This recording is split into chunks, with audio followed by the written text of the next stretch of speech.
I'm Cathryn Ploehn. And I'm Kelsey Campbell. We represent Data Science, an organization devoted to highlighting the LGBTQ experience using data science and visualization. We'd like to share our experiences today working on our ongoing project, Visualizing Trans Lives Violently Taken Too Soon, a project made in service of the yearly event Transgender Day of Remembrance. We begin by situating ourselves and our work with a discussion of how we encounter death in the world as people.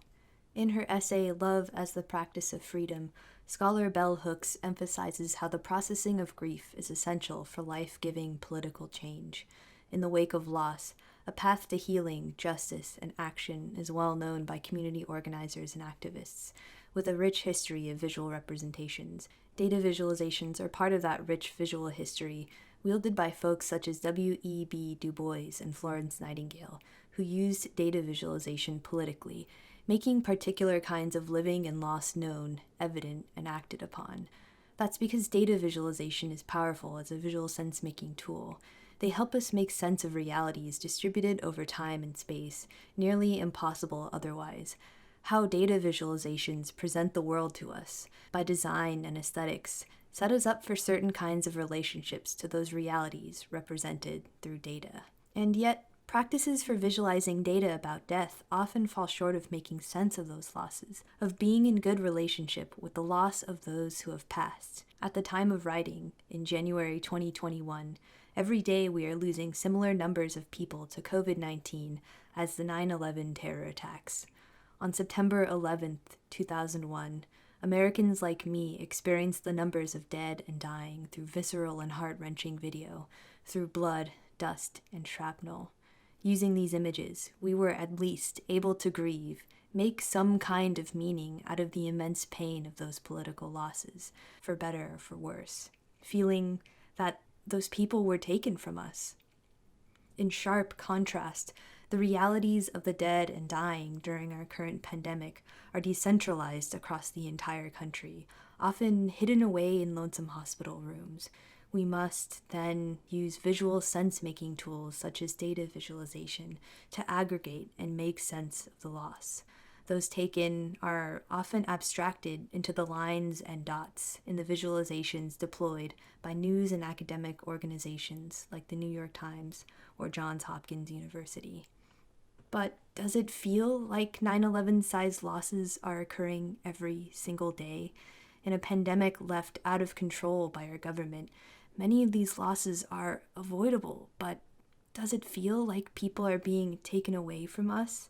And for many, untouched by a virus disproportionately hitting across class, race, and gender identity, it's hard to get a sense for the loss based on these visual representations, let alone begin to process this ongoing trauma. And if we don't feel and process losses, personal or political, we can't do the work that needs to be done in response. Activist and scholar Johanna Macy asserts that the refusal to feel takes a heavy toll. The energy expended in pushing down despair is diverted for more creative uses, depleting the resilience and imagination needed for fresh visions and strategies. But why are we so numb in the wake of such sophisticated data visualizations of loss? It begins with the body. Philosopher Samuel Todes asserts that our own human body is the underlying metaphor through which we make sense and meaning of the world, and thus, as Stephen Neely asserts, the designer has to offer a primary interaction or secondary metaphor to foster meaning, metaphors closer to the feeling of the body, such as animations, 3D shapes, and so on, create more visceral and profound meaning for us than those that rely on many layers of abstraction, such as geometric primitives or the English language. What metaphors, then, do commonplace Dataviz tools offer?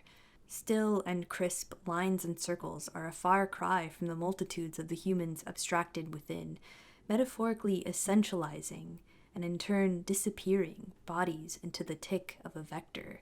Humanity is scrubbed away in this paralysis, a disembodiment that is a well-known critique of Dataviz. On the whole, geometric aesthetics, titles, and annotations come together in interactive digital experiences that help us imagine the situation and move our way through the data, through the loss, in a particular way. We are left to make sense of the numbers of the dead through comparisons and through measurement. We see that two visual sense-making tools, video and data visualizations, produce two radically different relationships with the past. And in this moment of profound grief and loss, the dead and grieving deserve more than just a numbing analytical aesthetic. We would argue that a successful data visualization that helps us understand our losses would not only logically show us X number of losses is a lot, but also give us a visceral feeling for the weight of that huge number of human loss. Further, in the wake of the grief that inevitably pushes to the surface, a good Dataviz might frame a path in making meaning of the loss, and perhaps even taking action. But how do we actually do that? We recount our process in our ongoing project, Visualizing Lives Lost to Anti-Trans Violence. Transgender and gender-diverse people around the world face unbelievable violence and oppression in the form of societal hostility, lack of legal protections, and increasing political scapegoating. Factors that especially impact Black and trans women of color, sex workers, migrants, and refugees. These daily realities are well known within the transgender community, even by those like myself who hold a lot of privilege and are not subjected to the extreme marginalization the most vulnerable in the community encounter.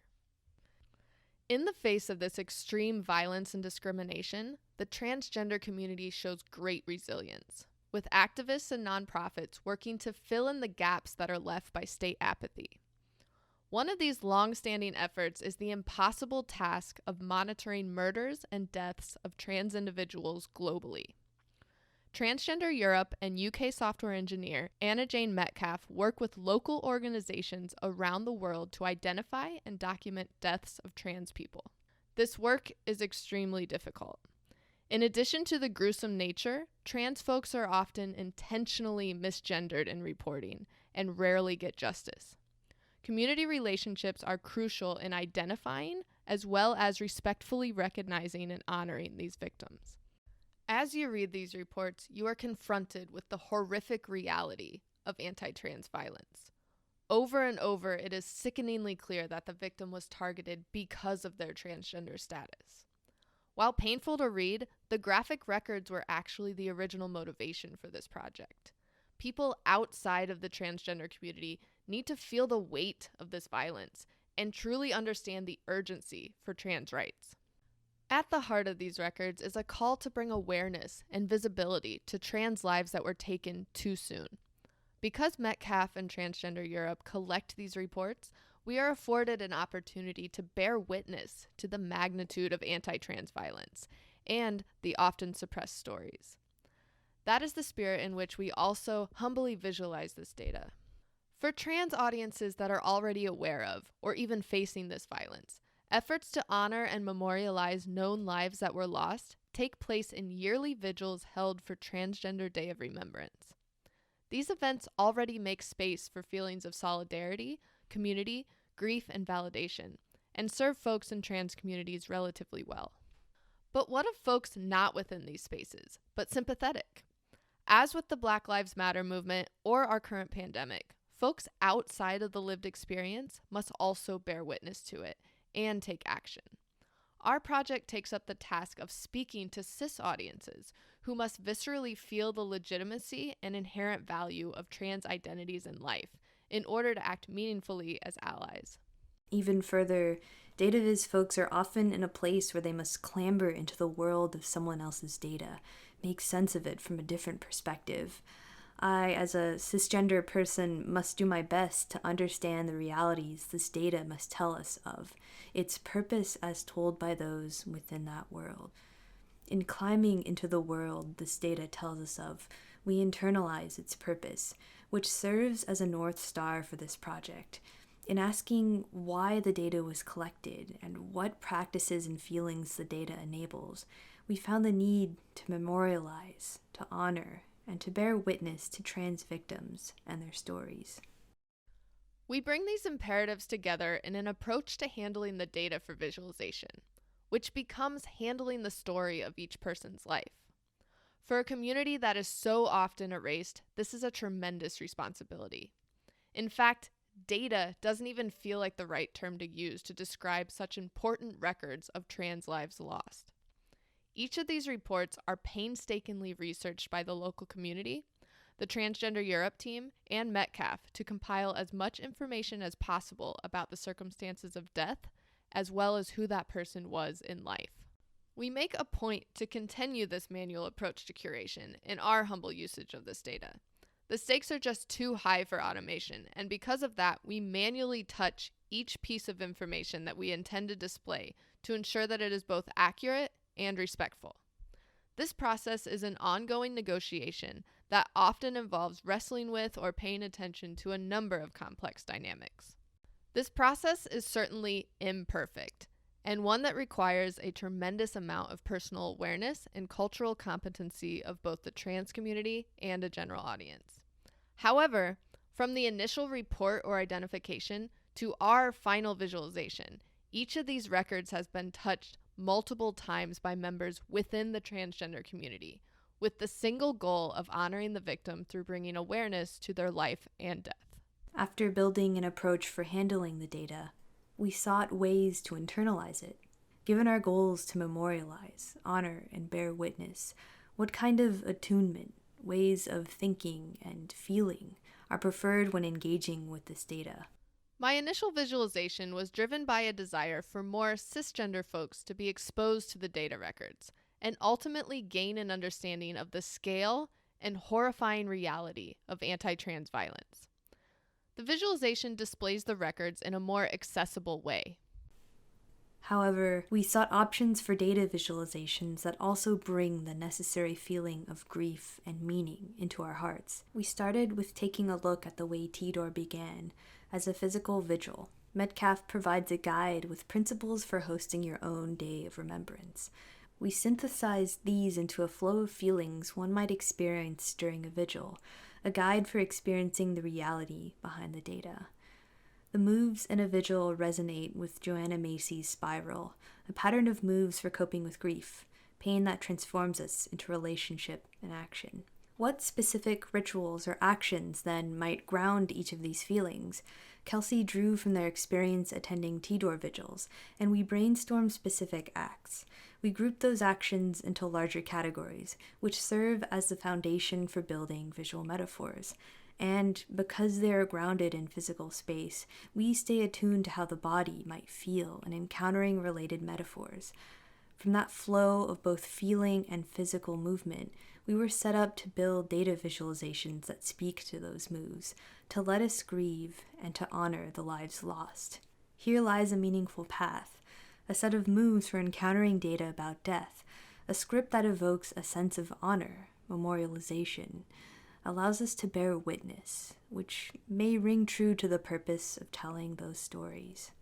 Emerging from the world of the data, we have both a sense for the purpose and feelings that drive meaningful grief with data of loss.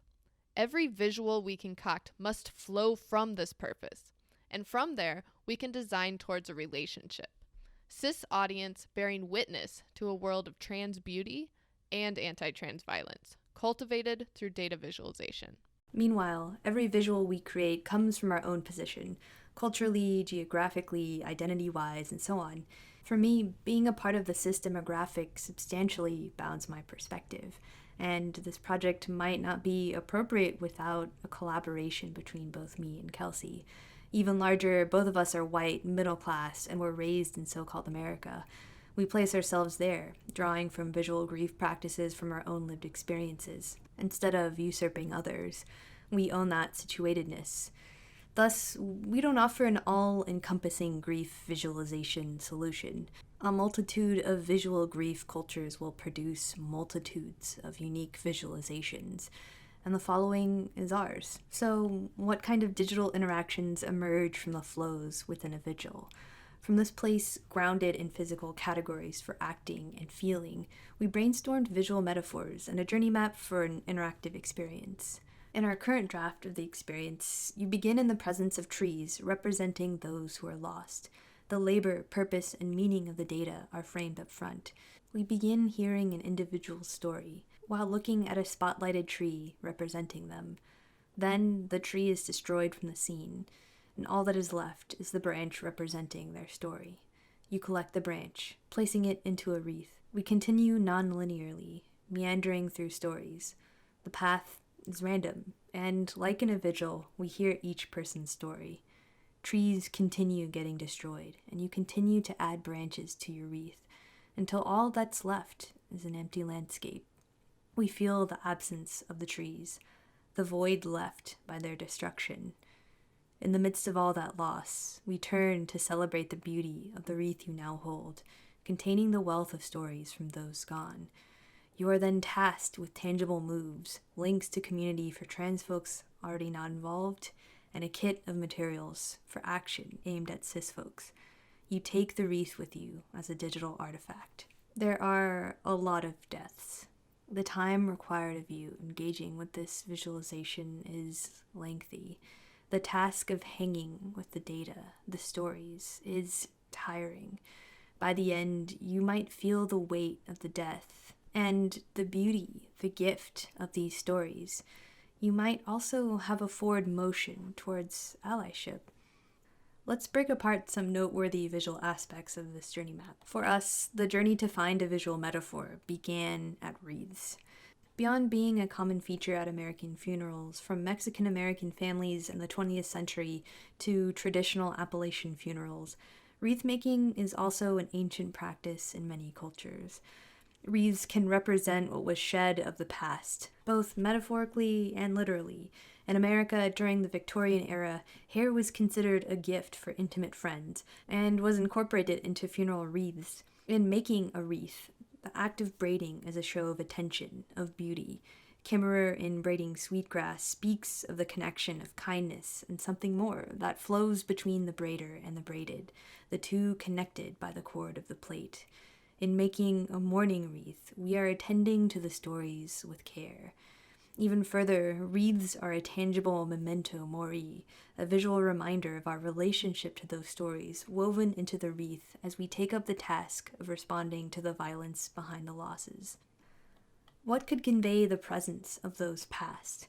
Trees shed branches and leaves, like hair, or stories, to be woven into the wreaths. In the absence of living people to define how they are visually presented in death, trees provide a welcome visual metaphorical presence. Across the globe and history, cypress trees are closely entangled with human beings, both materially and spiritually. As a visual metaphor, trees provide a sense of presence and preciousness to those they represent. Cypress trees refer to a Victorian visual mourning culture in America. Even deeper, trees visually convey not only the category-defying nature of the trans identity, but the multitudes of the human spirit. Ecological metaphor is exceedingly eager to represent heterogeneity and diversity. We complement the presence of trees with images of those they represent. Images of people are perhaps the best visual to represent humanity, and are often provided in the dataset, but sometimes aren't around and won't alone convey that feeling of presence like a 3D virtual object, like a tree might. Trees also afford us to convey losses in a very physical way. Often we see visualizations showing loss as an increase visually, lines moving upwards, bar charts getting bigger, but really it feels like the opposite. When we lose someone, we see the empty space they once occupied. The empty rooms, shoes unworn. It's like a gaping hole of who was once there. 3D and VR are possible ways to get closer to that feeling of walking into that empty room. In our project, we begin in the presence of a forest, each person represented as a tree. One by one, we hear their story, and the trees are destroyed until all that's left is an empty landscape, an empty void. Even further, using ecological metaphor and placing those trees in a spiral are strategies for reorienting our attention away from a mode of analysis and counting towards that feeling of presence and absence. In our work, we forged just one path for data visualizations that might hold open space for feeling and making meaning from loss. Here, we attuned to the frame of a vigil, for internalizing the purpose for bearing witness to precious lives lived and lost, manifesting them in a Dataviz that made visible and visceral feelings of presence and absence through stories woven into a symbol of meaning and action. But this isn't an end-all, be-all solution, just an opening, a conversation about how we might mindfully begin to design for data visualizations that help us make sense of loss behind a numb analysis. As of this talk, this project is still ongoing. We welcome discussions about what it means to visualize the lives of those who have been lost.